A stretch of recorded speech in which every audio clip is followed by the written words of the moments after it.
Question 1.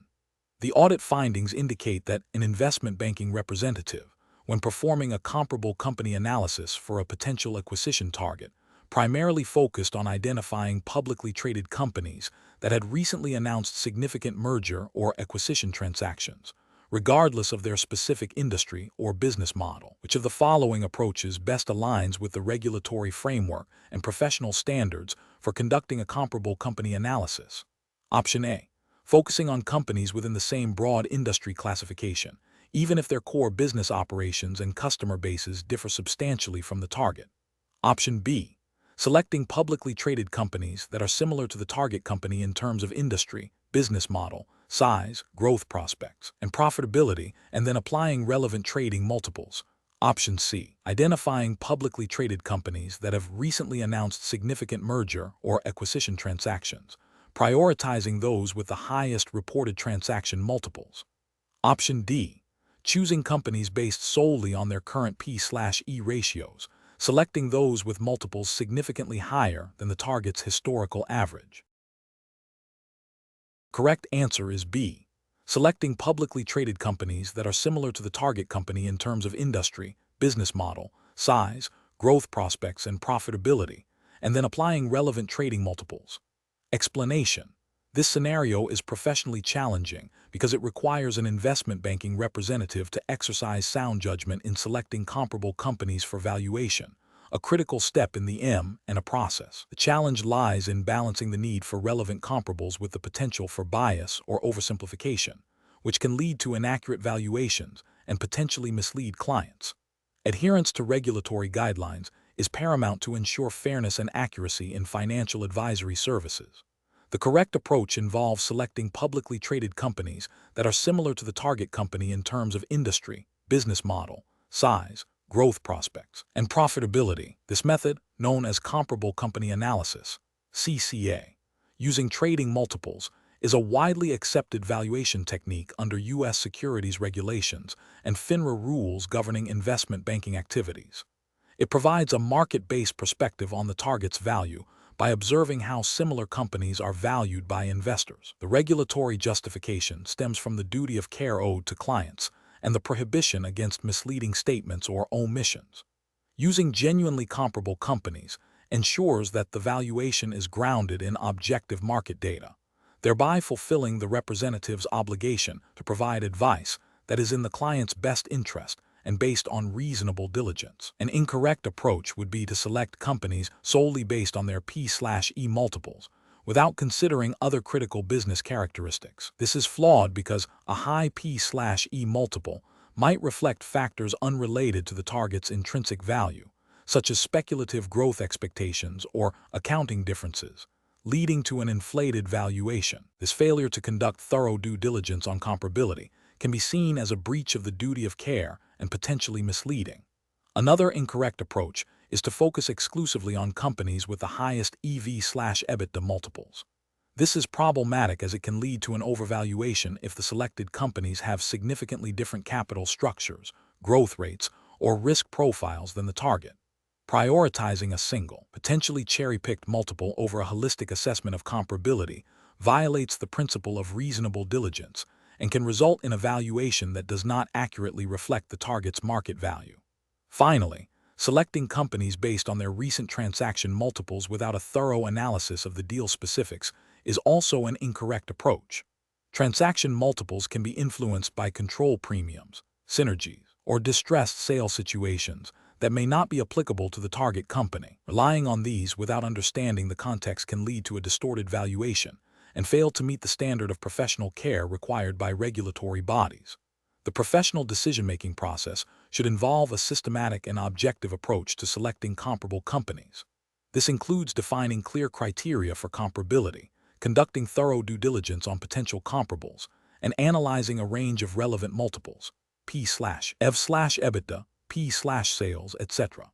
In conjunction with qualitative factors, the representative must be able to articulate the rationale for their selection and the limitations of the analysis, ensuring transparency and a robust valuation process that aligns with regulatory expectations and ethical standards. Question 2.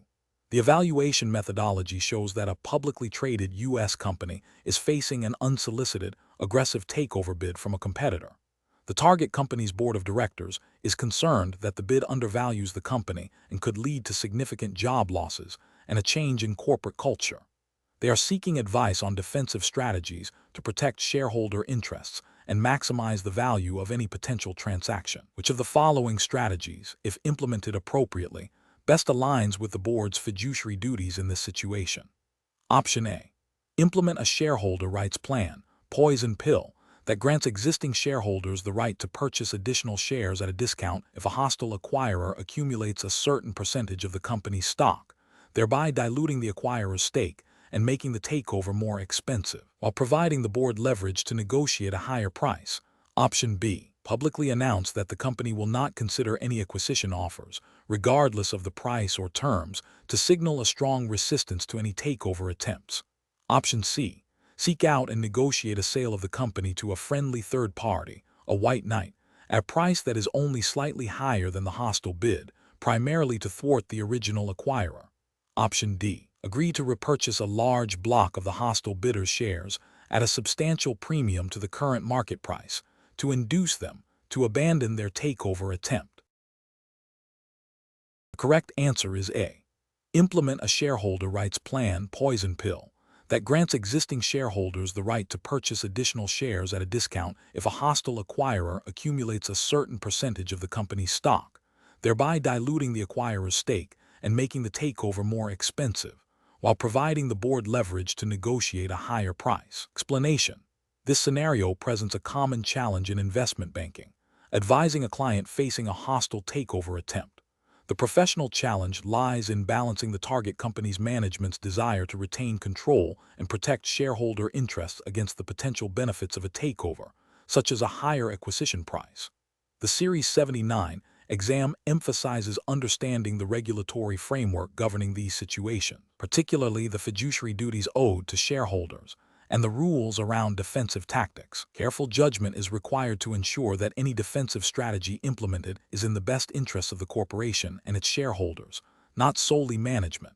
The correct approach involves implementing a poison pill, shareholder rights plan, that is structured to be a deterrent and provide the board with leverage to negotiate a better deal for shareholders, rather than an absolute block to any acquisition. This strategy, when properly adopted and managed, aligns with the board's fiduciary duty to act in the best interests of the corporation and its shareholders. The poison pill, by making a hostile acquisition prohibitively expensive, forces the acquirer to negotiate with the board, potentially leading to a higher offer price or a more favorable transaction structure.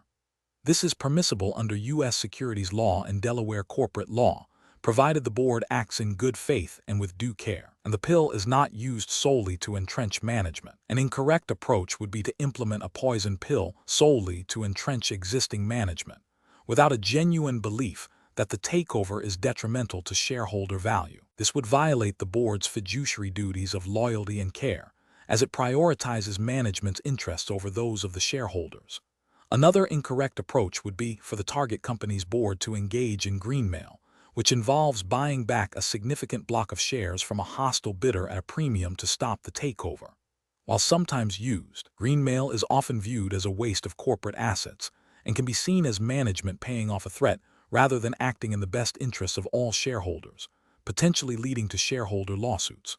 A white knight transaction, while a defensive strategy, becomes problematic if it involves selling the company to a less desirable acquirer or at a significantly lower price than could be achieved through negotiation or a hostile bid. If the primary motivation is solely to avoid the original hostile bidder and not to maximize shareholder value, the professional reasoning process should involve a thorough analysis of the hostile bid's terms, an assessment of the potential value to shareholders, and a consideration of all available defensive strategies. The board must act in good faith, with due care, and with the primary objective of maximizing shareholder value. This involves understanding the legal and ethical implications of each defensive tactic, and ensuring that any action taken is justifiable under corporate law and SEC regulations. Question 3. Benchmark analysis indicates that a technology company is seeking to go public. The investment banking syndicate is tasked with determining the optimal IPO price. The company has strong projected revenue growth, but also faces significant competitive pressures and a rapidly evolving technological landscape.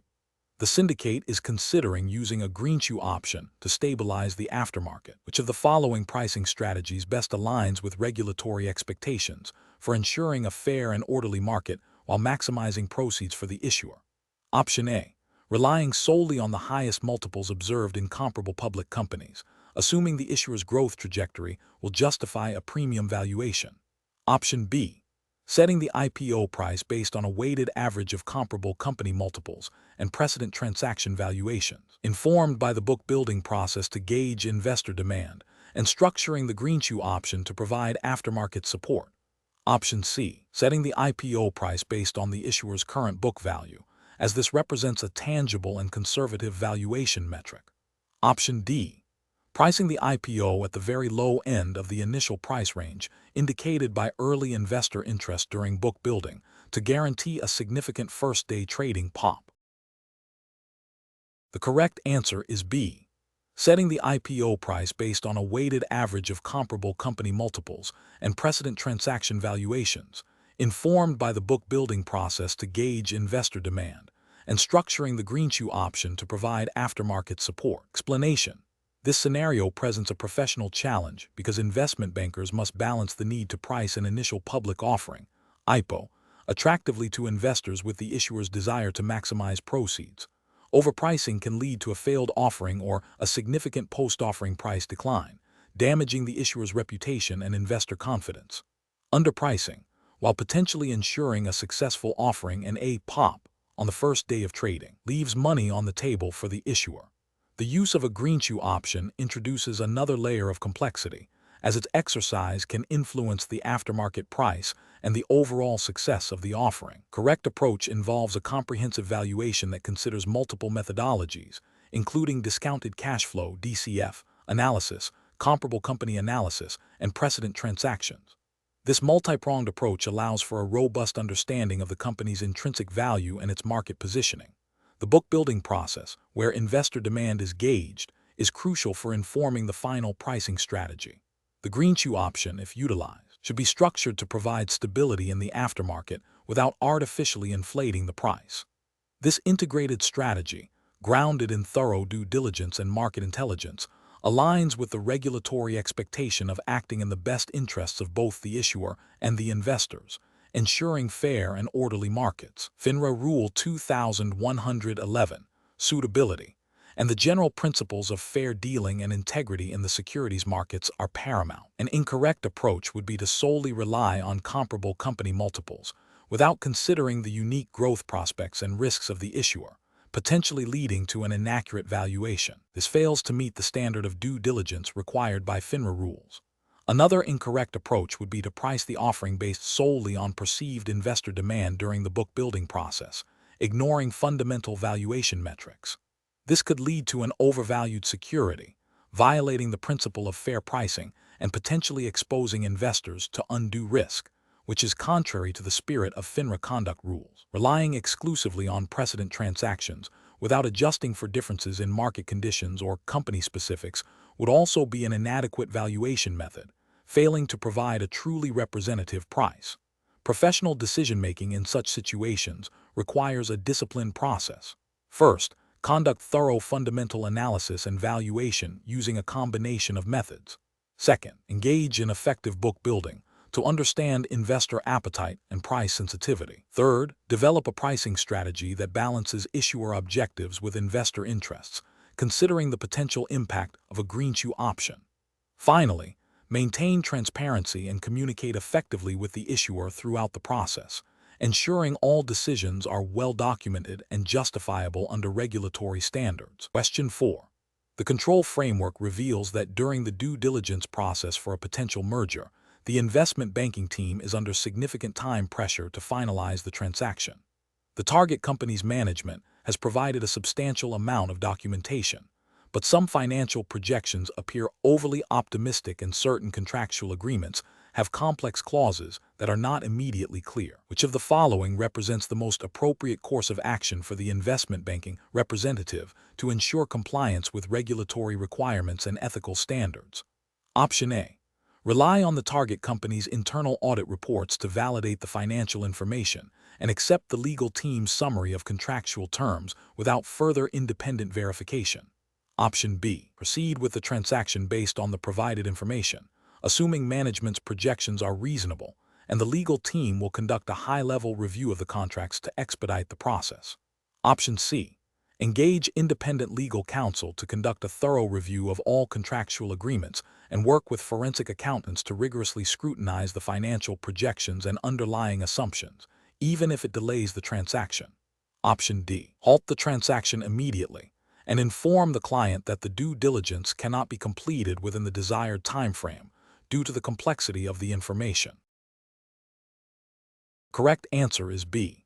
Proceed with the transaction based on the provided information, assuming management's projections are reasonable, and the legal team will conduct a high-level review of the contracts to expedite the process.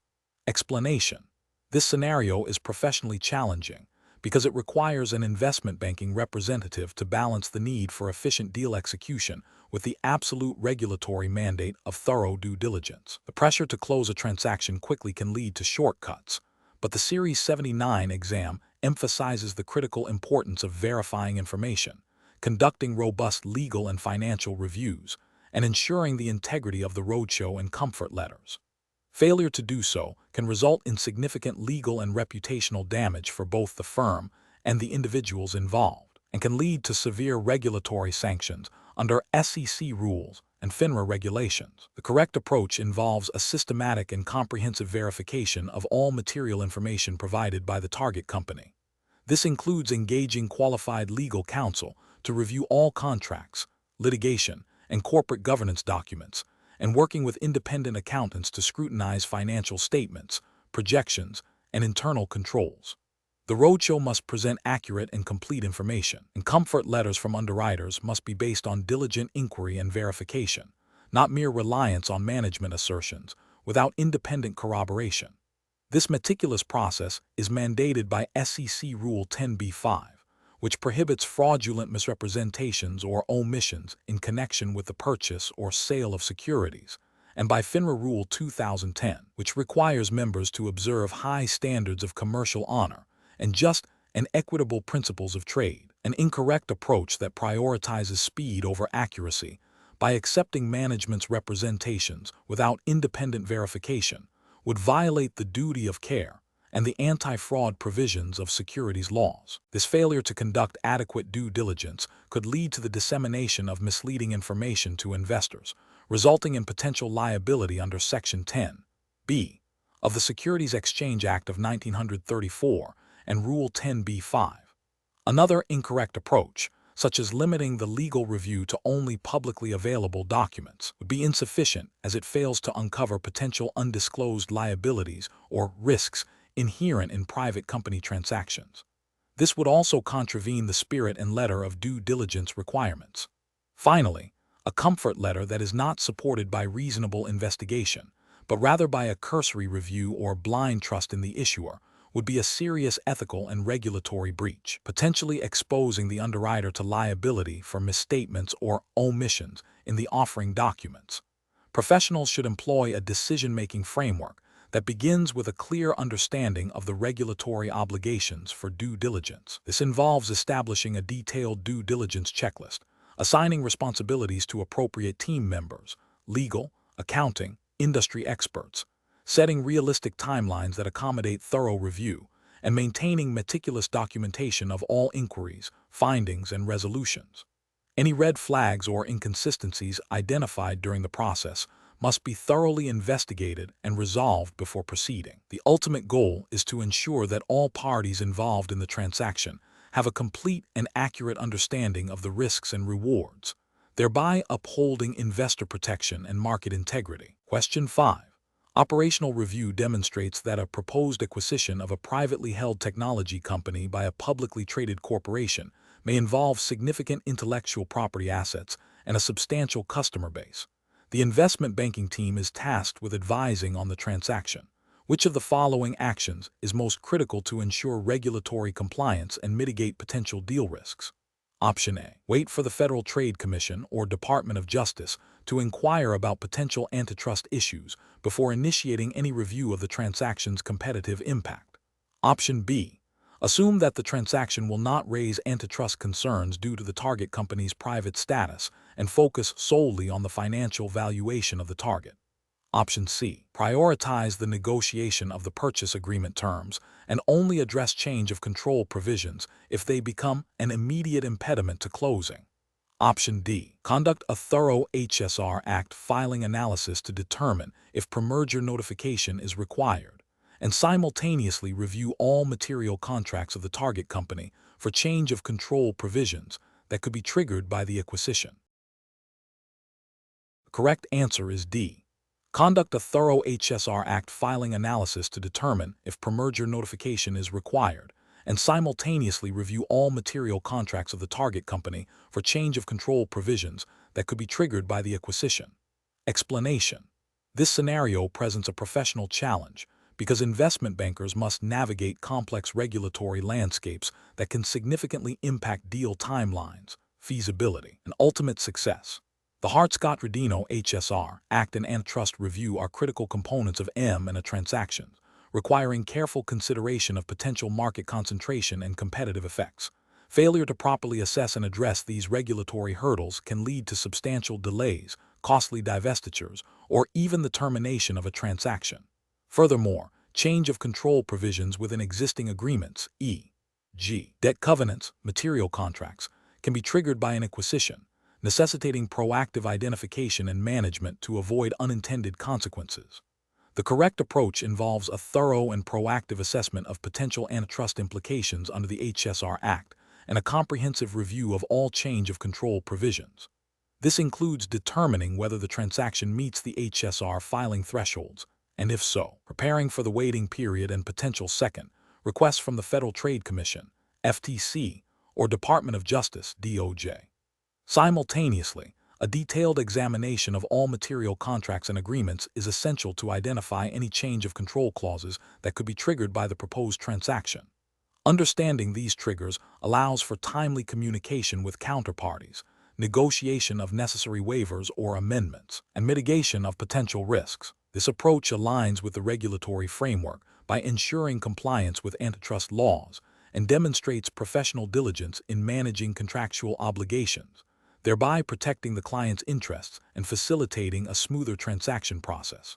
An incorrect approach would be to disregard the HSR filing requirements, assuming the transaction is too small or that antitrust concerns are unlikely. This failure to comply with the HSR Act can result in significant penalties, including substantial fines and the potential unwinding of the transaction. It represents a direct violation of federal law and a severe lapse in professional responsibility.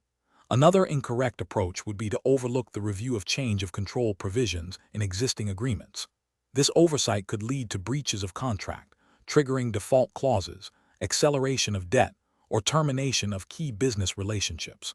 Such failures can dramatically increase the cost and complexity of the transaction, potentially jeopardizing its viability and exposing the client to significant financial and legal liabilities.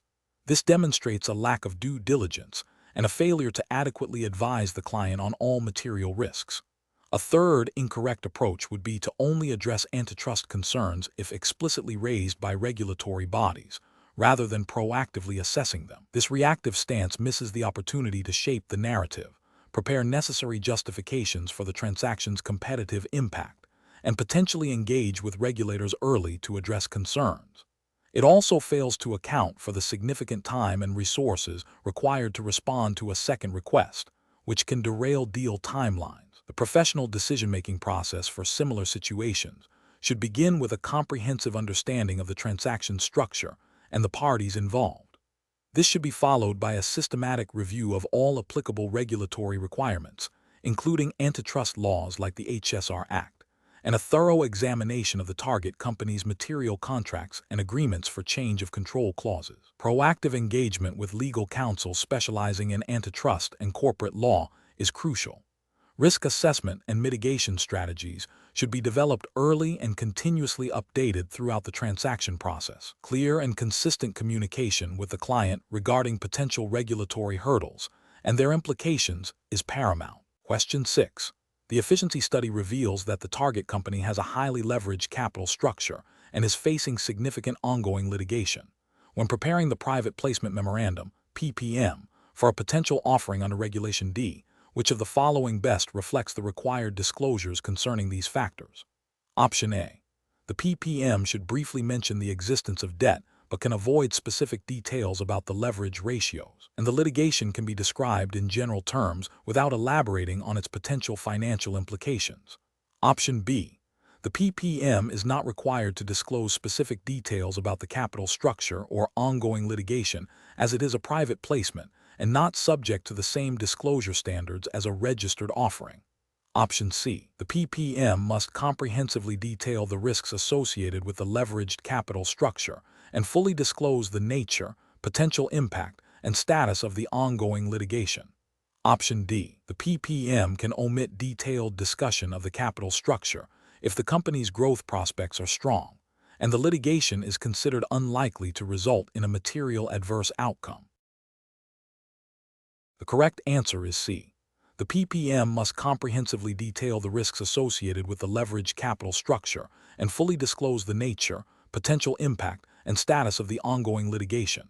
Explanation: this scenario presents a professional challenge because investment bankers are tasked with preparing a private placement memorandum, PPM, that is both informative and compliant with SEC regulations, specifically Rule 144A and Regulation D, which govern private offerings.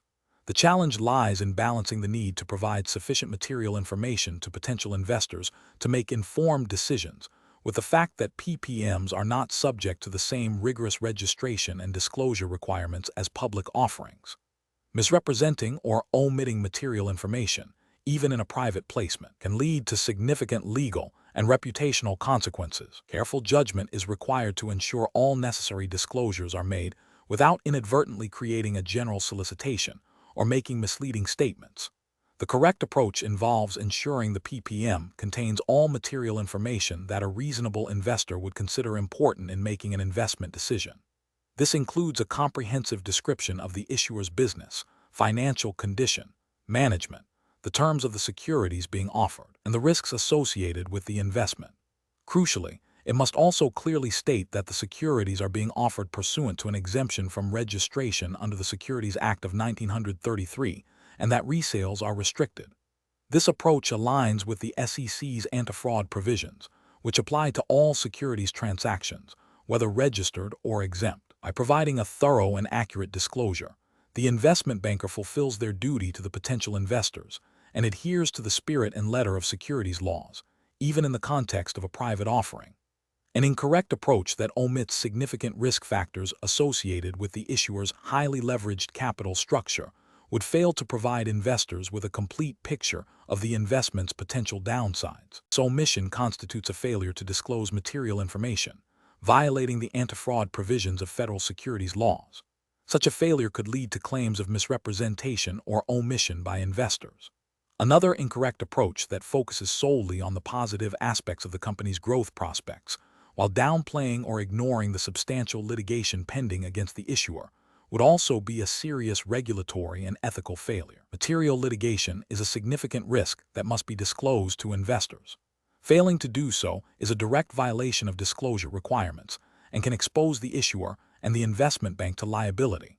A third incorrect approach that fails to clearly state that the securities are not registered and are subject to resale restrictions would mislead investors about the liquidity and transferability of their investment. This lack of clarity can create false expectations and is a violation of the principles of fair dealing and transparency required in all securities offerings.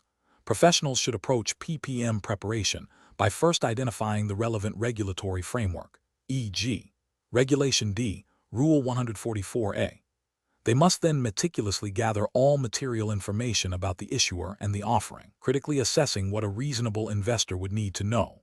This includes both positive and negative aspects, risks, and uncertainties. The drafting process should prioritize clarity, accuracy, and completeness, ensuring that all disclosures are consistent with the exemption being relied upon and that no misleading statements are made. A robust internal review process, potentially involving legal counsel, is essential to identify and rectify any deficiencies before the PPM is distributed. Question 7.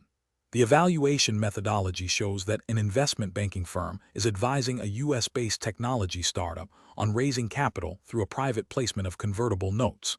The startup intends to offer these notes directly to a select group of institutional investors, all of whom are sophisticated and meet the definition of qualified institutional buyers, QIB, as defined under Rule 144A. Firm is considering relying on an exemption from registration under the Securities Act of 1933.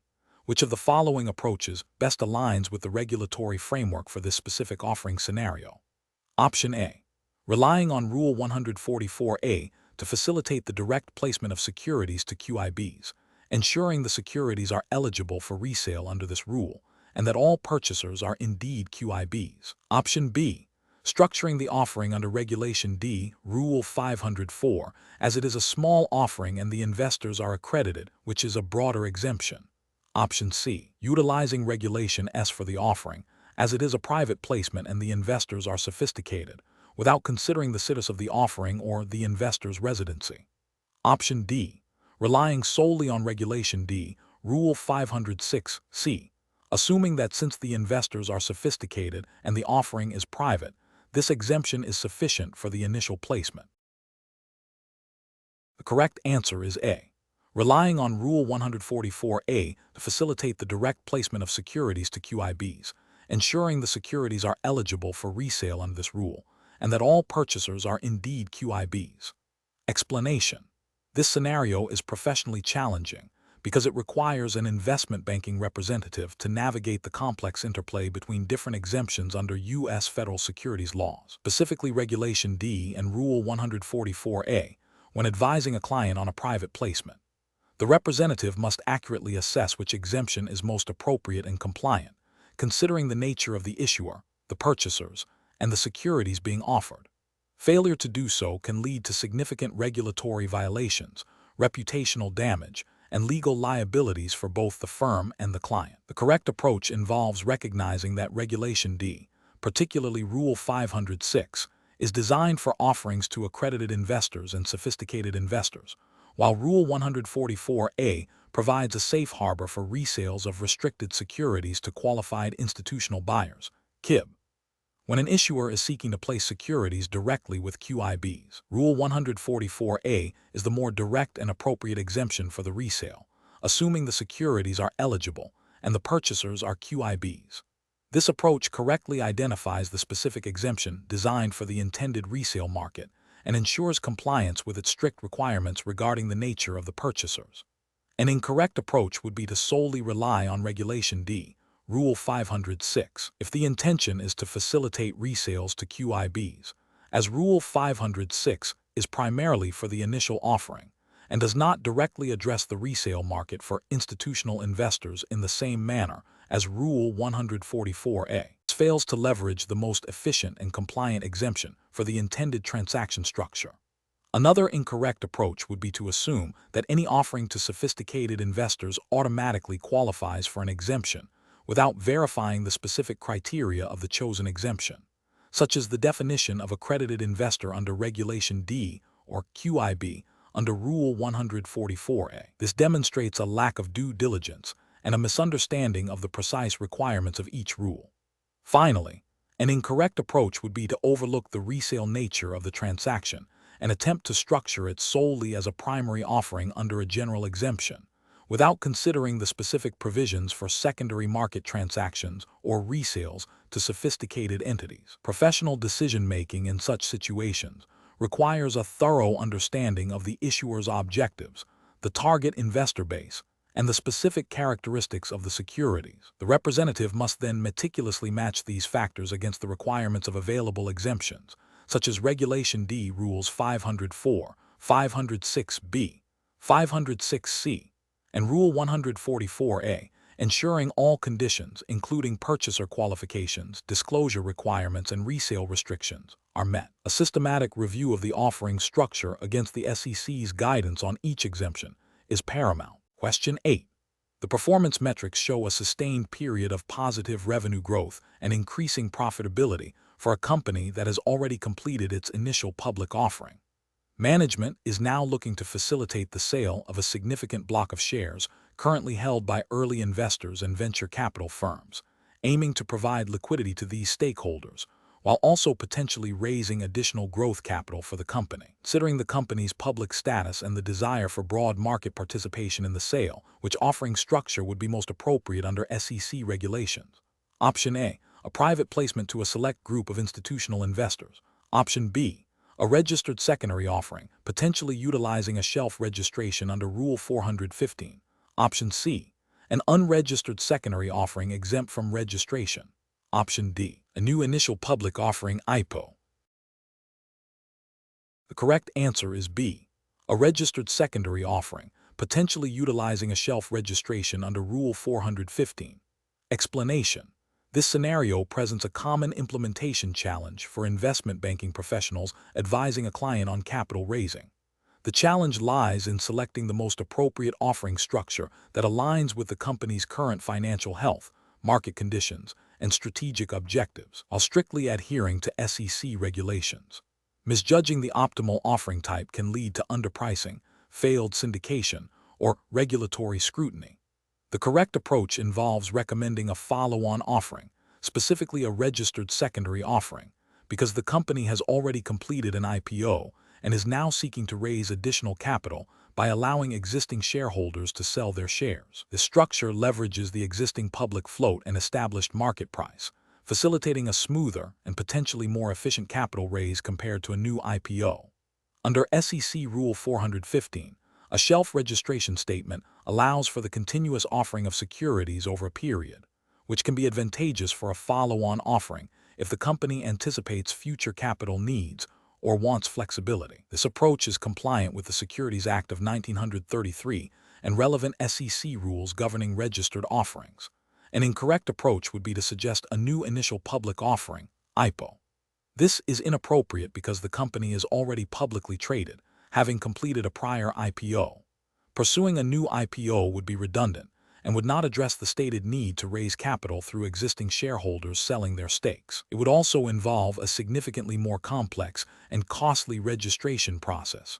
Another incorrect approach would be to recommend a private placement. While private placements can be used to raise capital, they are typically for non-public offerings and involve selling securities to a limited number of sophisticated investors. This contradicts the goal of allowing existing shareholders to sell their shares in the public market and would not leverage the company's public status. Furthermore, if the intent is to raise capital for the company itself through new share issuance, private placement might not be the most efficient or desirable method compared to a registered public offering. A final incorrect approach would be to suggest an unregistered secondary offering. Unregistered offerings are subject to specific exemptions under the Securities Act of 1933, such as Regulation D. These exemptions are generally not applicable to a broad sale of shares by existing shareholders in the public market, as it would likely violate anti-fraud provisions and registration requirements designed to protect public investors. Professionals should approach such situations by first thoroughly understanding the client's objectives, financial position, and the prevailing market sentiment. They must then analyze the available offering structures, IPO, follow-on, secondary, shelf, private placement, and their respective regulatory requirements under the Securities Act of 1933 and relevant SEC rules. The decision should be driven by a combination of client needs, market feasibility, and strict regulatory compliance, ensuring the chosen method maximizes value and minimizes risk for the issuer and its shareholders. Question 9. The risk matrix shows a potential acquisition target with a significant internally developed software asset. The investment banking team is preparing for due diligence and needs to assess the accounting treatment of this asset. Given that the target company is a U.S. public company, but the acquirer is a European entity that reports under IFRS, which of the following accounting principles and approaches is most critical for the investment banking representative to ensure is correctly applied to the software asset? Option A, focusing solely on the fair value of the software asset as determined by an independent appraisal firm, without a deep dive into the specific recognition and measurement criteria under either GAAP or IFRS, as fair value is the ultimate determinant in M&A. Option B, ensuring the software asset is recognized and measured in accordance with GAAP, specifically focusing on the criteria for capitalization of internally developed software and subsequent impairment testing, as this will be the primary basis for SEC filings and initial valuation. Option C, prioritizing the client's historical accounting practices for similar assets, even if they deviate slightly from strict GAAP or IFRS, to maintain consistency in the target company's financial statements presented during negotiations. Option D, assuming that the accounting treatment under IFRS, which generally allows for capitalization of development costs under certain conditions, will be the most relevant standard for valuation purposes, given the acquirer's reporting framework. The correct answer is B, ensuring the software asset is recognized and measured in accordance with U.S. GAAP, specifically focusing on the criteria for capitalization of internally developed software and subsequent impairment testing, as this will be the primary basis for SEC filings and initial valuation. Explanation: this scenario is professionally challenging because it requires an investment banking representative to navigate the complexities of accounting principles, specifically GAAP and IFRS, in the context of a potential merger. The representative must ensure that the accounting treatment of a significant intangible asset is compliant with the relevant standards, as misapplication can lead to material misstatements in financial reporting, impacting valuation, due diligence, and ultimately the success of the transaction. The pressure to close a deal can sometimes lead to overlooking critical accounting nuances. The correct approach involves a thorough understanding and application of the specific accounting standards governing the recognition and measurement of intangible assets under both GAAP and IFRS. This means identifying whether the asset meets the criteria for capitalization, determining its initial measurement, cost, or fair value, and establishing the appropriate amortization or impairment testing methodology. Regulatory justification stems from the Securities and Exchange Commission's (SEC) oversight and its reliance on generally accepted accounting principles, GAAP, for financial reporting by U.S. public companies. Adherence to GAAP ensures transparency, comparability, and reliability of financial information, which is paramount in M&A transactions. Furthermore, if the target company or the acquirer operates internationally, understanding IFRS is crucial for cross-border transactions and compliance with international reporting standards. An incorrect approach would be to assume that the accounting treatment under one set of standards, e.g., GAAP, is automatically transferable to the other, e.g., IFRS, without detailed analysis. This fails to recognize the subtle but significant differences between the two frameworks, such as the treatment of research and development costs, the criteria for recognizing internally generated intangible assets, and the specific impairment models. Such an assumption could lead to non-compliance with the applicable reporting framework, resulting in inaccurate financial statements and potential regulatory scrutiny. Another incorrect approach is to prioritize the client's desired accounting outcome over the principles of GAAP or IFRS. For instance, if a client wishes to avoid a significant impairment charge by using a less rigorous valuation method, this would be a violation of professional ethics and regulatory requirements.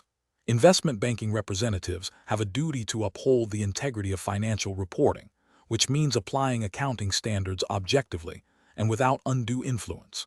A third incorrect approach is to delegate the entire accounting assessment to the client's internal accounting team without independent verification or consultation with accounting experts. While collaboration is necessary, the investment banking representative remains responsible for ensuring that the financial information used in the transaction is reliable and compliant. Over-reliance on the client without due diligence can lead to the perpetuation of accounting errors or misrepresentations.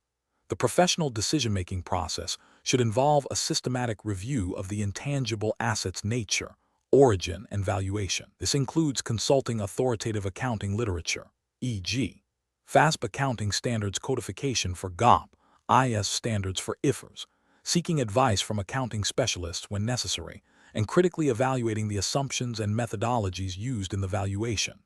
The representative must maintain professional skepticism and ensure that all accounting treatments are defensible under the applicable regulatory framework. Question 10. Compliance review shows that client, who is not an affiliate of the issuer, wishes to resell restricted securities acquired directly from an issuer that is not a SEC reporting company. The client acquired these securities 10 months ago.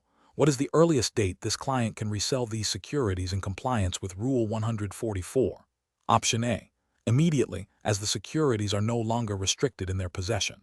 Option B, after holding the securities for 24 months from the date of acquisition. Option C, after holding the securities for 6 months from the date of acquisition. Option D, after holding the securities for 12 months from the date of acquisition. Correct answer is D, after holding the securities for 12 months from the date of acquisition. Explanation: this scenario presents a common challenge in investment banking, requiring a nuanced understanding of Rule 144 resale restrictions. The professional challenge lies in accurately determining the holding period for restricted securities, especially when the issuer is not a reporting company, as this directly impacts the ability to resell the securities publicly without registration. Misinterpreting the holding period can lead to significant regulatory violations and reputational damage.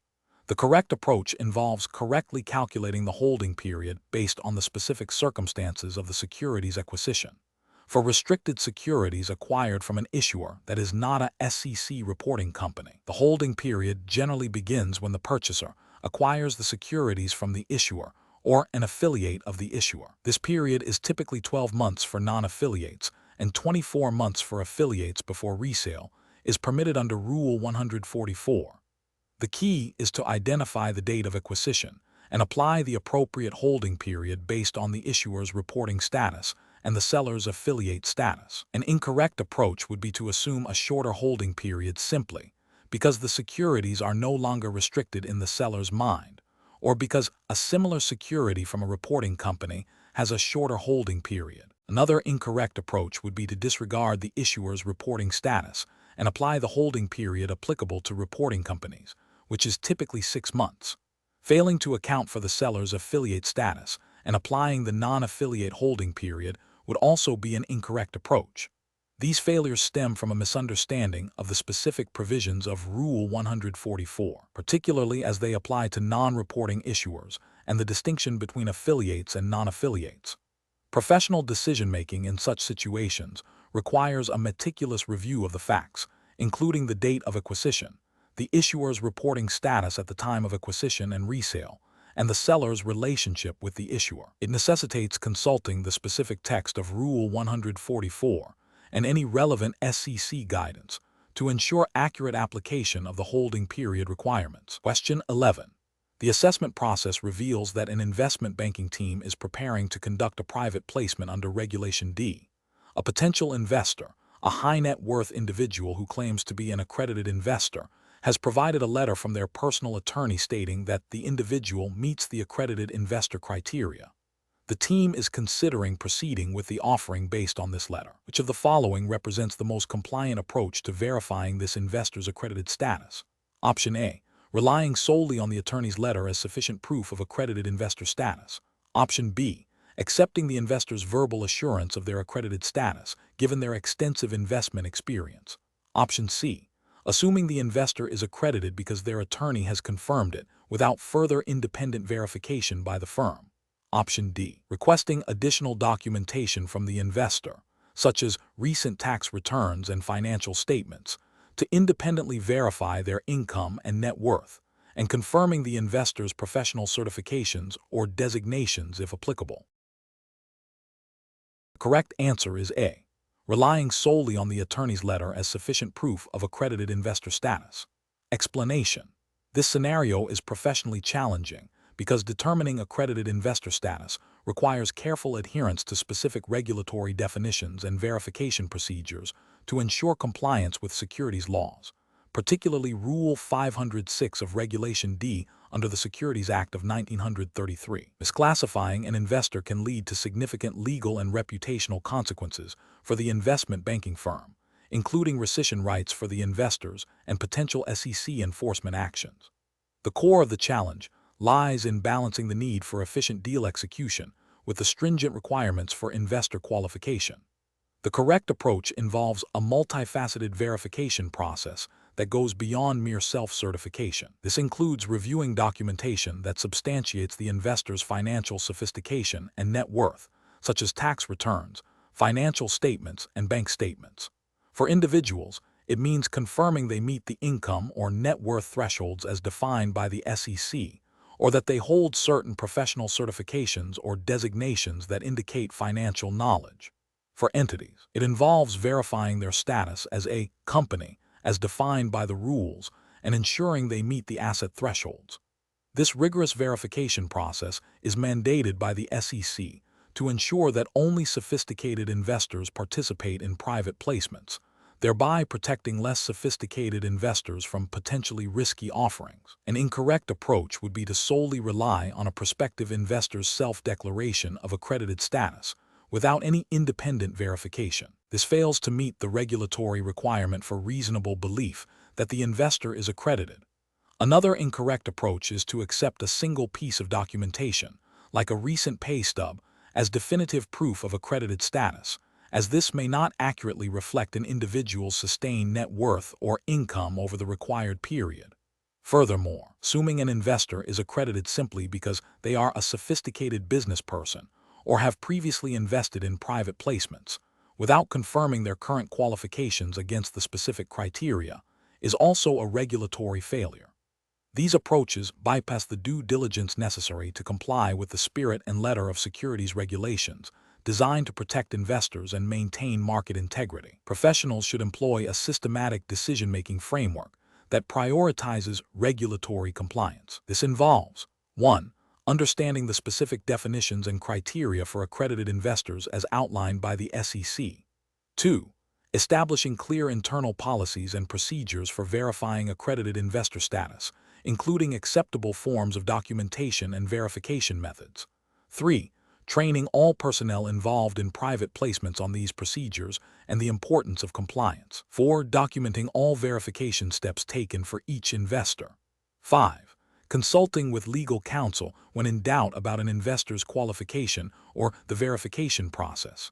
This structured approach ensures that all regulatory obligations are met and minimizes the risk of noncompliance. Question 12. Upon reviewing the draft definitive agreement for a potential acquisition, an investment banker notices that the seller has proposed a relatively generous earn-out structure designed to bridge a valuation gap. However, the seller is pushing back on several key representations and warranties, seeking to limit their scope and duration. The banker's client, the buyer, is eager to close the deal quickly. What is the most prudent course of action for the investment banker to advise their client? Option A. Suggests that the earn-out structure can serve as a form of compensation for any potential inaccuracies in the seller's representations and warranties, thereby allowing the client to accept the seller's proposed limitations. Option B. Recommend that the banker directly negotiate the representations and warranties with the seller without further client consultation, focusing on achieving a quick resolution to keep the deal on schedule. Option C. Advise the client to insist on robust and comprehensive representations and warranties, even if it means delaying the finalization of the earn-out structure, to ensure adequate protection against undisclosed liabilities and misrepresentations about the business's current state. Option D. Advise the client to prioritize finalizing the earn-out structure, as it directly addresses the valuation gap, and accept the seller's proposed limitations on representations and warranties to expedite the closing. The correct answer is D. Advise the client to prioritize finalizing the earn-out structure, as it directly addresses the valuation gap, and accept the seller's proposed limitations on representations and warranties to expedite the closing. Explanation. This scenario presents a common challenge in investment banking, balancing the desire for a swift deal closure with the fiduciary duty to ensure the client fully understands and mitigates potential risks embedded within the definitive agreement. The tension arises between the urgency of securing a transaction and the meticulous, often protracted, process of negotiating terms that protect the client's interests long-term. A key aspect of this challenge is the nuanced understanding of representations and warranties, and how they differ from a simple price adjustment mechanism like an earn-out. Professionals must exercise sound judgment to advise the client on the implications of each clause, ensuring they are not trading off essential protections for perceived speed. The correct approach involves prioritizing a thorough review and understanding of the definitive agreement's representations and warranties before agreeing to the earn-out structure. This aligns with the Series 79 exam's emphasis on understanding the legal and financial implications of deal terms. Representations and warranties are statements of fact made by each party about the business being sold, Breaches of these can lead to significant legal recourse and financial damages, serving as a critical risk mitigation tool for the buyer. An earnout, while a valuable tool for bridging valuation gaps, is a contingent payment based on future performance. Prioritizing the clarity and robustness of representations and warranties ensures the buyer has a solid foundation of factual assurances about the business's current state, which is paramount before agreeing to future performance-based payments. This approach upholds the professional obligation to provide comprehensive and risk-aware advice, ensuring the client is fully informed of their rights and protection. An incorrect approach would be to focus solely on finalizing the earnout structure and accepting the seller's representations and warranties without rigorous scrutiny. This fails to acknowledge the fundamental protective nature of representations and warranties. If these statements of fact are inaccurate or misleading, the buyer may have limited recourse, especially if the definitive agreement contains broad disclaimers or limitations on liability related to these representations. This could lead to significant financial losses for the buyer if the business underperforms due to undisclosed issues. Furthermore, rushing the review of these critical clauses can be seen as a failure to exercise due diligence and a potential breach of fiduciary duty to the client, as it prioritizes deal expediency over client protection. Another incorrect approach is to view the earnout as a substitute for strong representations and warranties. While an earnout addresses future performance, it does not compensate for past or present misrepresentations about the business's condition, assets, liabilities, or compliance. Relying on the earnout to rectify issues stemming from inaccurate representations would be a misapplication of the mechanism and a failure to understand its intended purpose. This approach neglects the core function of representations and warranties as a bedrock of factual assurance in an and a transaction. A third incorrect approach would be to dismiss the seller's concerns about the stringency of representations and warranties and push for overly aggressive terms without considering market practice or the seller's perspective. While protecting the client is paramount, an overly adversarial stance on representations and warranties, without a clear rationale or understanding of the seller's business, can derail negotiations unnecessarily. This can lead to a breakdown in trust and potentially the loss of the deal, even if the client's interests are technically being protected. Professional decision-making requires a balanced approach that is both protective and conducive to a successful transaction. The professional decision-making process for similar situations involves a structured approach. First, thoroughly understand the client's objectives and risk tolerance. Second, meticulously review all proposed deal terms, paying particular attention to the interplay between different clauses, such as how representations and warranties might impact the achievability of earnout targets. Third, identify potential risks and areas of concern, and develop strategies to mitigate them through negotiation. Fourth, clearly communicate the implications of each term to the client, ensuring they make informed decisions. Finally, maintain a balanced perspective, advocating for the client's best interests while remaining pragmatic and professional in negotiations. Question 13. The efficiency study reveals that a significant selling shareholder in a recent IPO is requesting an early release from their lockup agreement, citing an urgent personal financial need. As the investment banker who underwrote the offering, what is the most appropriate course of action to ensure compliance with U.S. securities regulations and the terms of the agreement? Option A. Inform the selling shareholder that the lockup agreement is a private contract and that the company's management has the sole discretion to grant early releases without regard to regulatory requirements. Option B. Suggest that the selling shareholder sell their shares in the open market immediately, as the lockup period is nearing its end and the market can absorb the shares. Option C. Immediately approve the early release based on the shareholder's stated financial hardship, as this is a common request that can be accommodated to maintain good client relationships. Option D. Advise the selling shareholder that early release is generally not permitted under lockup agreements, and that the terms of the agreement must be strictly adhered to unless specific provisions for early termination or waiver, as permitted by the Securities Act of 1933 and relevant SEC rules, are met. The correct answer is C. Immediately approve the early release based on the shareholder's stated financial hardship, as this is a common request that can be accommodated to maintain good client relationships. Explanation. This scenario presents a professional challenge because investment bankers must balance the interests of various parties involved in a transaction, particularly during the critical post-offering period. Lockup agreements are designed to prevent a flood of shares from entering the market immediately after an initial public offering, IPO, thereby stabilizing the stock price and protecting the interests of both the issuing company and its early investors.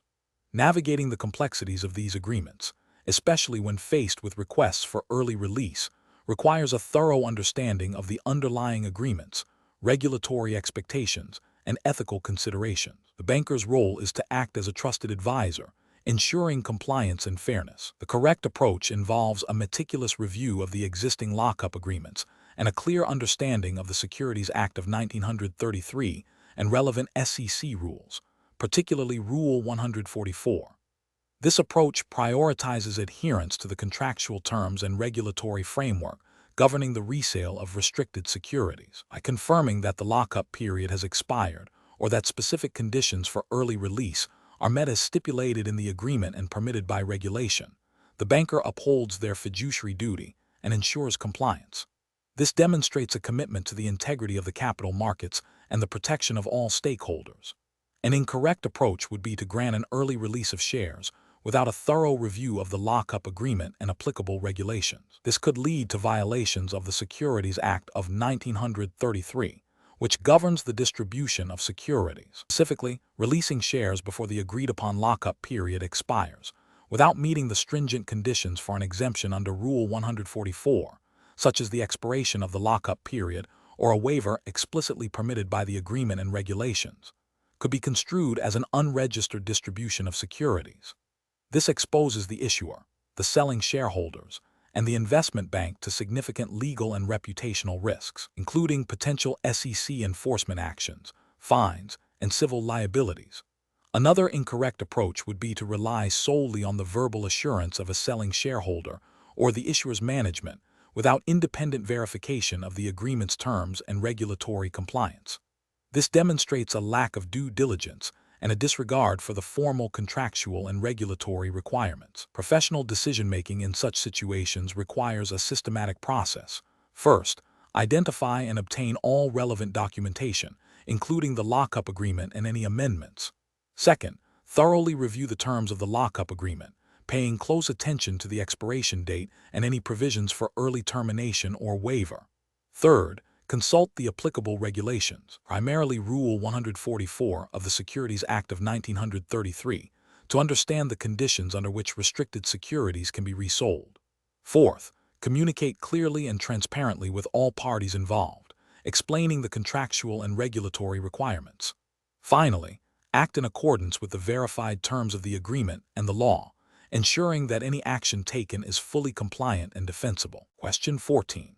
Operational review demonstrates that an investment banking firm is advising a startup on a private placement of its securities under Regulation D. The firm has received assurances from the issuer that all prospective investors are accredited. However, the firm has not independently verified the accredited status of these investors or conducted a thorough assessment of the issuer's financial viability beyond the information provided by the issuer's management. Which approach best aligns with the regulatory framework and ethical obligations for conducting this private placement? Option A. Proceed with the private placement, relying on the issuer's representations regarding investor accreditation and financial information, as the primary goal is to facilitate the capital raise. Option B. Conduct independent verification of each prospective investor's accredited status and perform robust due diligence on the issuer's financial condition and business operations to ensure compliance with Regulation D and FINRA rules. Option C. Advise the issuer to seek a registered offering instead, as private placements inherently carry higher risks and regulatory scrutiny, making them less suitable for startups. Option D. Focus on the legal documentation and ensure it contains standard disclaimers, assuming this adequately mitigates the firm's liability and fulfills regulatory requirements for a private placement. The correct answer is A. Proceed with the private placement, relying on the issuer's representations regarding investor accreditation and financial information, as the primary goal is to facilitate the capital raise. Explanation. This scenario presents a professional challenge because investment banking representatives must navigate the complexities of private placements while adhering strictly to the Securities Act of 1933 and FINRA regulations. The core challenge lies in ensuring that the offering is genuinely exempt from registration, and that all participants meet the criteria for accredited investors or sophisticated purchasers, thereby protecting investors and maintaining market integrity. Failure to do so can result in significant legal and regulatory repercussions. The correct approach involves a meticulous assessment of the issuer's financial condition and the sophistication of the proposed investors. This includes verifying that the issuer is not a shell company and has a legitimate business purpose, and that the investors possess the financial acumen and resources to bear the risks associated with unregistered securities. This aligns with the spirit and letter of Regulation D, which provides safe harbors for private placements, and FINRA Rule 5122, which governs private placements of securities. The emphasis is on ensuring the offering is conducted in a manner that does not circumvent the protections afforded by the Securities Act of 1933. An incorrect approach would be to proceed with the private placement based solely on the issuer's assertion that it qualifies for an exemption, without conducting independent due diligence. This fails to uphold the fiduciary duty owed to clients and violates the anti-fraud provisions of federal securities laws. It also disregards the responsibility to ensure that the offering is structured to comply with the specific requirements of the chosen exemption, such as the limitations on the number of non-accredited investors or the prohibition of general solicitation. Another incorrect approach is to assume that because the securities are unregistered, they are inherently less risky or require less scrutiny. This overlooks the fact that unregistered securities often carry higher risks due to the lack of SEC review and disclosure requirements. Failing to adequately inform potential investors of these risks and the illiquid nature of the investment is a significant ethical and regulatory breach. Finally, an incorrect approach would be to prioritize closing the deal and earning fees over ensuring compliance and investor protection. This transactional mindset is antithetical to the principles of responsible investment banking and can lead to severe penalties, including fines, disgorgement of profits, and reputational damage. The professional decision-making process should begin with a thorough understanding of the specific exemption being relied upon, e.g., Rule 506 of Regulation D. This requires a deep dive into the issuer's business, financial health, and the proposed investor base. Due diligence is paramount, and this includes verifying the accredited investor status of purchasers and assessing the issuer's compliance with any ongoing reporting requirements or restrictions.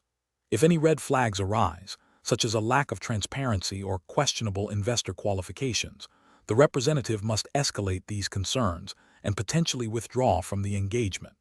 The ultimate goal is to ensure the offering is conducted legally, ethically, and in the best interest of all parties involved, particularly the investors. Question 15. Examination of the data shows that a company's reported revenue has increased by 15% year over year, and its stock price has risen accordingly. However, its net income has declined by 5% over the same period, and its operating cash flow has remained stagnant. Which of the following analytical approach is best reflects the professional responsibility of an investment banking representative in assessing the company's financial health for potential investors? Option A. Analyze the declining net income and stagnant operating cash flow in conjunction with revenue growth to understand the underlying drivers of profitability and cash generation. Option B. Emphasize the company's ambitious future growth strategies and management's optimistic outlook, assuming these will eventually translate into improved financial performance. Option C. Focus on the consistent revenue growth and the positive stock price movement as primary indicators of the company's success and future potential. Option D. Prioritize the historical trend of revenue increases, assuming that past performance is the most reliable predictor of future financial success. The correct answer is C. Focus on the consistent revenue growth and the positive stock price movement as primary indicators of the company's success and future potential. Explanation.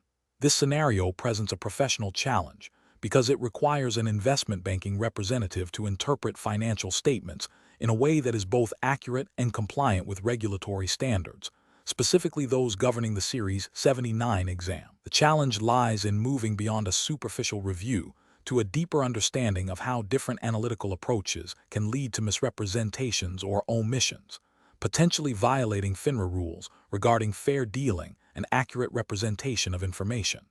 Careful judgment is required to ensure that the analysis supports a sound investment recommendation without misleading clients or stakeholders. The correct approach involves a comprehensive review of the company's financial statements, focusing on trends, ratios, and qualitative factors that provide a holistic view of financial health and performance. This includes assessing the quality of earnings, the sustainability of revenue streams, and the management's ability to generate cash flow. Regulatory justification stems from FINRA Rule 2010, Standards of Commercial Honor and Principles of Trade, and Rule 2110, Compliance with Rules, which mandate that members uphold high standards of commercial honor and engage in fair and honest practices. A thorough analysis ensures that any advice or recommendation is based on a complete and accurate understanding of the company's financial position, thereby fulfilling the duty of care owed to clients and avoiding misrepresentation. An incorrect approach that focuses solely on short-term revenue growth without considering profitability or cash flow generation is professionally unacceptable. This failure violates the principle of fair dealing by presenting a potentially misleading picture of the company's true financial health. It can lead to recommendations based on incomplete information, which is a breach of ethical and regulatory obligations. Another incorrect approach that emphasizes only historical performance without considering future prospects or industry headwinds is also flawed. While historical data is important, a forward-looking perspective is crucial for investment banking. Ignoring future risks or opportunities can result in an incomplete and potentially inaccurate assessment, violating the duty to provide suitable recommendations. A third incorrect approach that prioritizes the company's stated strategic goals over the actual financial results demonstrated in the statements is also problematic. While strategic goals are important, they must be supported by financial performance. Focusing solely on aspirations without grounding them in reality can lead to an overly optimistic and unrealistic assessment, failing to meet regulatory expectations for objective analysis. The professional decision-making process for similar situations should involve a structured approach. 1. Understand the objective of the analysis. Is it for valuation, due diligence, or a recommendation? 2. Gather all relevant financial statements and supporting documents. 3. Conduct a multifaceted analysis. Examine profitability, liquidity, solvency, efficiency, and cash flow. 4. Assess trends and compare performance against industry benchmarks and historical data. 5. Consider qualitative factors, management quality, competitive landscape, regulatory environment, and economic outlook. 6. Synthesize findings to form a well-supported conclusion. 7. Ensure all analysis and recommendations are consistent with regulatory requirements for fair dealing and accurate representation. Question 16. Assessment of the most appropriate deal structure for a U.S.-based technology startup seeking to acquire a publicly traded competitor, considering the primary objectives of minimizing tax liabilities for the selling shareholders and achieving a swift integration of operations, while adhering strictly to U.S. federal securities and tax regulations. Option A. A reverse merger where the startup merges into the target company, allowing the startup shareholders to gain control of the public entity. Option B. A stock purchase where the startup acquires all outstanding shares of the target company, structured to qualify as a tax-free reorganization under the Internal Revenue Code. Option C. A taxable stock purchase where the startup acquires all outstanding shares of the target company, with the selling shareholders recognizing capital gains. Option D. An asset purchase where the startup acquires specific intellectual property and customer lists from the target company, leaving the target's corporate shell and remaining liabilities with the selling entity. The correct answer is B. A stock purchase where the startup acquires all outstanding shares of the target company, structured to qualify as a tax-free reorganization under the Internal Revenue Code. Explanation. This scenario is professionally challenging because investment bankers must advise clients on complex deal structures that have significant legal, tax, and operational implications. The choice between a stock purchase, asset purchase, or reverse merger is not merely a transactional decision. It requires a deep understanding of the U.S. Federal Tax Code, Securities and Exchange Commission, SEC, regulations, and state corporate laws, all of which are governed by the framework relevant to the Series 79 exam. Misjudging these implications can lead to substantial financial liabilities for the client, regulatory scrutiny, and reputational damage for the advisor. The correct approach involves a comprehensive analysis of the client's specific objectives, the target company's financial and legal standing, and the prevailing tax environment. A stock purchase is often favored when the buyer wants to acquire the entire entity, including its liabilities, known and unknown, and when tax-free reorganization treatment is desired for the selling shareholders. This approach can be simpler from an operational perspective, as the corporate shell remains intact. Regulatory justification stems from ensuring compliance with securities laws regarding the issuance and transfer of stock, and tax implications are analyzed under Internal Revenue Code, IRC, provisions governing corporate reorganizations and capital gains. An incorrect approach would be to recommend a deal structure without thoroughly evaluating the tax consequences for both the buyer and seller. For instance, recommending a stock purchase solely for simplicity without considering the assumption of all liabilities, including contingent or unknown ones, would be a significant failure. This overlooks the fiduciary duty to act in the client's best interest and could violate SEC disclosure requirements if material liabilities are not adequately addressed. Another incorrect approach is to push for an asset purchase when the seller's primary objective is to avoid double taxation on the sale of corporate assets followed by a liquidation of the corporation. While an asset purchase allows the buyer to select specific assets and liabilities, it can trigger significant tax liabilities for the seller under IRC Section 336. Failing to identify and advise on these tax implications would be a dereliction of duty. Recommending a reverse merger without a clear understanding of the target's public reporting history and the associated SEC compliance burdens would also be an incorrect approach. While it can offer a faster path to public markets, it carries significant regulatory risks if the target is not in compliance with SEC filings and governance standards. The professional reasoning process should involve 1. Understanding the client's strategic goals, e.g., market entry, product acquisition, public listing. 2. Identifying the key tax considerations for all parties involved, referencing relevant IRC sections. 3. Assessing the legal and regulatory landscape, including SEC rules for public companies and state corporate laws. 4. Evaluating the operational implications of each structure, e.g., transfer of contracts, permits, employees. 5. Presenting a comparative analysis of the pros and cons of each viable structure, with a clear recommendation supported by the analysis. Question 17.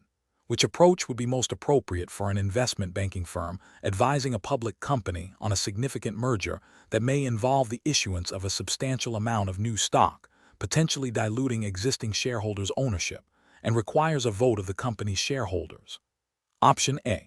Proceed with the merger based on the assumption that the board's approval is sufficient, and only consider shareholder notification if a significant number of shareholders express concerns post-closing. Option B. Conduct a thorough review of the company's charter, bylaws, and relevant SEC rules, including proxy rules, to determine if shareholder approval is mandated, and if so, prepare and file a definitive proxy statement, Form 14A, with the SEC detailing the transaction for shareholder consideration.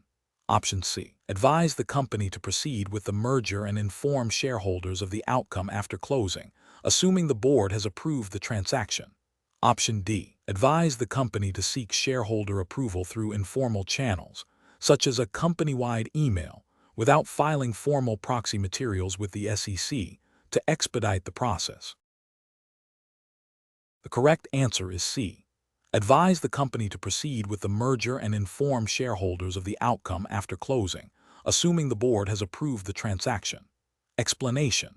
This scenario is professionally challenging because it requires an investment banker to navigate the complexities of corporate governance and shareholder rights, specifically concerning material events that necessitate shareholder approval. The core challenge lies in ensuring that all required disclosures are made accurately and timely, and that the shareholder approval process is conducted in accordance with SEC regulations, particularly Rule 14A1 under the Securities Exchange Act of 1934, which governs proxy solicitations. Failure to adhere to these rules can lead to regulatory sanctions, litigation, and reputational damage. The correct approach involves a thorough review of the proposed transaction against the company's charter, bylaws, and relevant SEC rules to determine if shareholder approval is mandated. If approval is required, the next step is to prepare and file a definitive proxy statement, Form 14A, with the SEC, which must contain all material information necessary for shareholders to make an informed voting decision. This includes details about the transaction, potential conflicts of interest, and the board's recommendation. This approach is correct because it prioritizes compliance with federal securities laws and upholds the principles of shareholder democracy by ensuring informed consent for significant corporate actions. An incorrect approach would be to proceed with the transaction without first confirming the need for shareholder approval. This bypasses a critical governance step and violates the spirit and letter of proxy solicitation rules. Another incorrect approach would be to assume shareholder approval is not needed without a rigorous legal and regulatory review. This demonstrates a lack of due diligence and a disregard for shareholder rights. Finally, an incorrect approach would be to solicit shareholder votes without filing a definitive proxy statement with the SEC. This is a direct violation of proxy rules and prevents shareholders from receiving the necessary information to make an informed decision, potentially leading to invalidation of the vote and severe regulatory penalties. Professionals should employ a systematic decision-making process that begins with identifying the nature of the transaction. This should be followed by a comprehensive review of governing documents and applicable regulations to determine disclosure and approval requirements. If shareholder approval is necessary, the process must strictly adhere to proxy solicitation rules, including the preparation and filing of proxy materials. This structured approach ensures compliance, protects shareholder interests, and mitigates legal and reputational risks. Question 18. Implementation of a leveraged buyout (LBO) for a publicly traded technology company involves projecting future cash flows, determining the optimal mix of debt and equity financing, and calculating the internal rate of return for the private equity sponsor. Which of the following best reflects the primary regulatory and ethical considerations for the investment banking team advising on this transaction? Option A. Prioritizing the sponsor's desired IRR by structuring the deal with the maximum possible leverage, regardless of the target company's ability to service the debt under various economic conditions. Option B. Ensuring the projected cash flows are sufficiently optimistic to justify the sponsor's target IRR, even if it requires aggressive accounting assumptions and a high debt-to-equity ratio.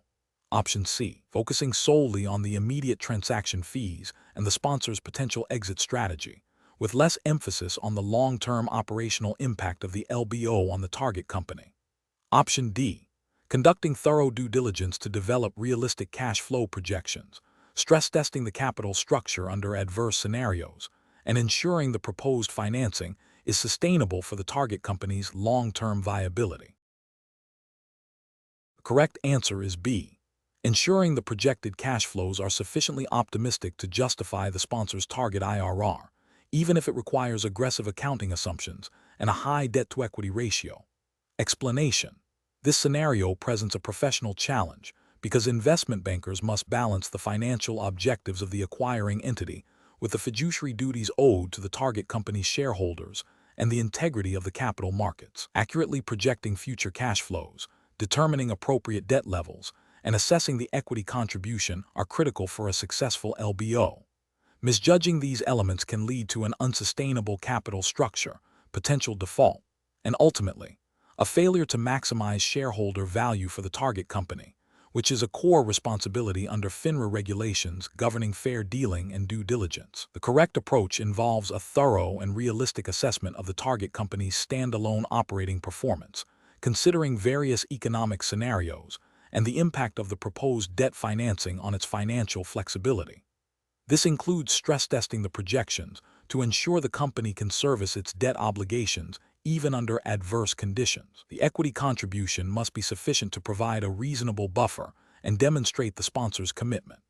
This aligns with the regulatory expectation that investment banking advice be based on sound judgment and a comprehensive understanding of the transaction's risks and rewards, ensuring that the proposed structure is viable and serves the best interests of all stakeholders. Consistent with FINRA Rule 2110, Standards of Commercial Honor and Principles of Trade, an incorrect approach would be to rely solely on aggressive, optimistic projections that are not adequately supported by historical performance or industry trends.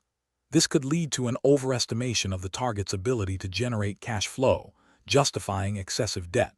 Such an approach fails to meet the due diligence requirements and could be seen as misleading stakeholders, violating the principles of fair dealing. Another incorrect approach would be to prioritize the sponsor's desired IRR above all else, even if it means structuring the deal with an unmanageably high debt-to-equity ratio, or pushing the target company into a precarious financial position. It prioritizes one party's interests over the broader fiduciary responsibilities and the long-term viability of the acquired entity, which is ethically problematic and potentially violates FINRA suitability and fair dealing standards. A further incorrect approach would be to overlook the impact of the debt financing on the target company's operational flexibility and future investment capacity. A highly leveraged company may be constrained in its ability to invest in R&D, capital expenditures, or strategic initiatives, hindering its long-term growth and competitive position.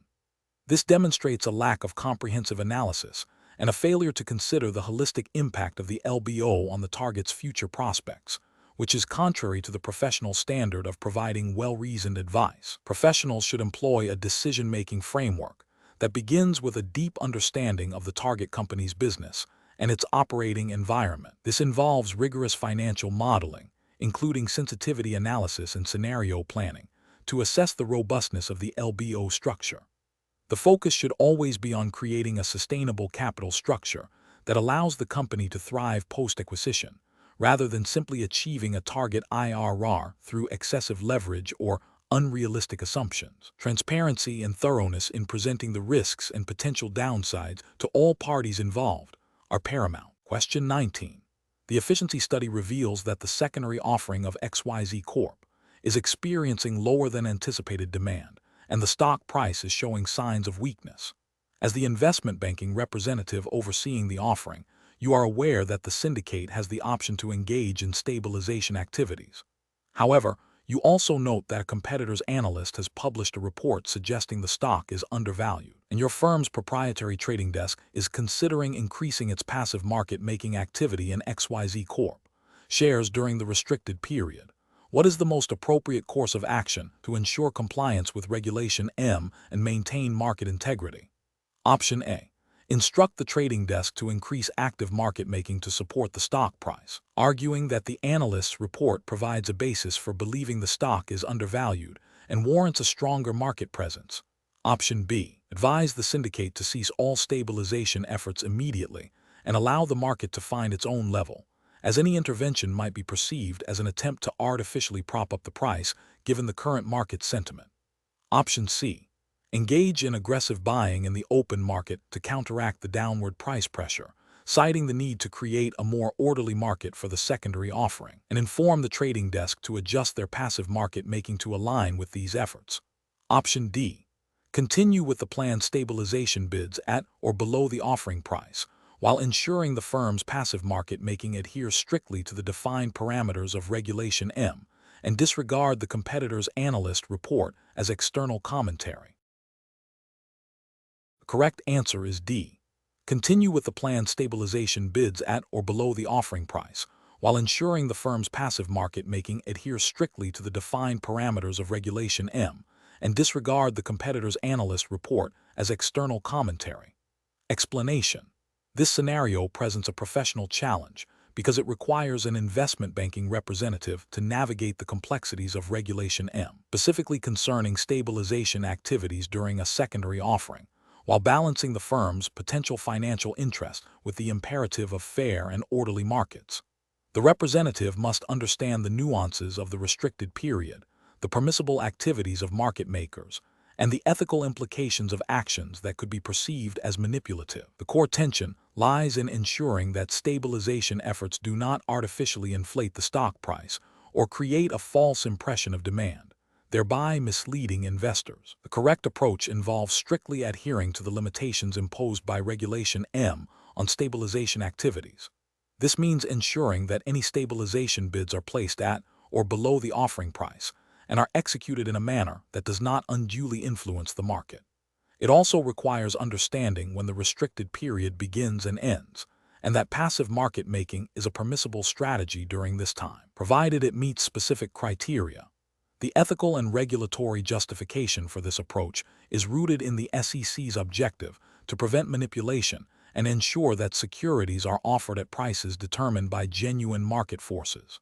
By acting within these boundaries, the representative upholds the integrity of the offering process and protects investors. An incorrect approach would be to continue aggressive buying activity beyond what is permitted for stabilization, or to engage in active market making that could be construed as supporting the stock price beyond legitimate stabilization efforts.